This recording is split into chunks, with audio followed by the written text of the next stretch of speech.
Welcome to I news. మన దృష్టిని ప్రపంచ భద్రత, రవాణా రంగాలపై పెను ప్రభావం చూపే అత్యంత కీలకమైన అంశం వైపు మళ్లిద్దాం. అదే గ్లోబల్ నావిగేషన్ శాటిలైట్ సిస్టమ్స్ పై జరుగుతున్న దాడులు. యుద్ధాల నుండి వాణిజ్య విమానాల వరకు అన్నిటికీ ఆధారమైన ఈ సాంకేతికతకు ఇప్పుడు నకిలీ సిగ్నల్స్ రూపంలో ప్రమాదం పొంచి ఉంది. విమానాల మధ్య ప్రమాదాలకు కారణమయ్యేంత తీవ్రమైన ఈ స్పూఫింగ్, జామింగ్ అంటే ఏంటి? నిపుణులు ఈ అంశాన్ని ఎలా వివరిస్తున్నారో ఇప్పుడు చూద్దాం.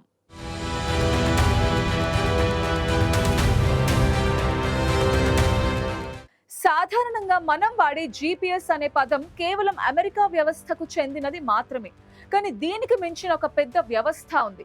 అదే global navigation satellite system. GPS అనేది ఈ గ్లోబల్ సిస్టమ్ లో ఒక భాగం మాత్రమే. ప్రపంచవ్యాప్తంగా పనిచేస్తున్న ఇతర జిఎన్ఎస్ఎస్ వ్యవస్థలు, రష్యాకు చెందిన గ్లోనాస్, చైనాకు చెందిన బైడు, మన దేశీయ ప్రాంతీయ వ్యవస్థ అయిన నావిక్ కూడా ఇందులో ఉన్నాయి.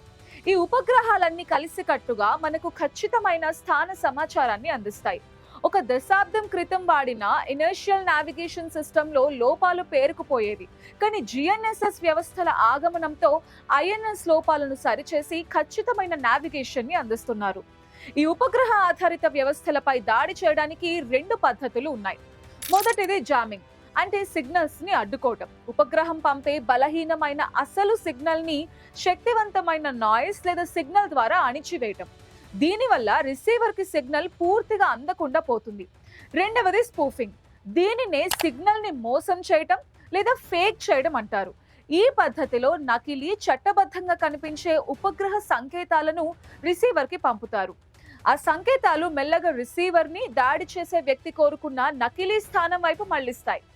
జామింగ్ వల్ల సిగ్నల్ కోల్పోయినట్టు రిసీవర్ గుర్తిస్తుంది. కానీ స్పూఫింగ్ అనేది రిసీవర్ ని తెలియకుండానే తప్పుదారి పట్టిస్తుంది. అందుకే స్పూఫింగ్ అనేది జామింగ్ కంటే ఎక్కువ డేంజరస్. అయితే ఎయిర్ బస్ వంటి ఆధునిక విమానాలు air craft based augmentation system ని కలిగి ఉన్నాయి. ఇవి ఐఎన్ఎస్ వ్యవస్థతో జిఎన్ఎస్ఎస్ ని పోల్చి చూసి సిగ్నల్ ప్రామాణికత కోల్పోయినప్పుడు పైలట్ ని అప్రమత్తం చేస్తాయి. సాంకేతిక పరిజ్ఞానం పెరుగుతున్న ఈ రోజుల్లో భద్రతా వ్యవస్థలు ఎంత పటిష్టంగా ఉన్నాయనేది ఈ నివేదిక తెలియజేస్తోంది.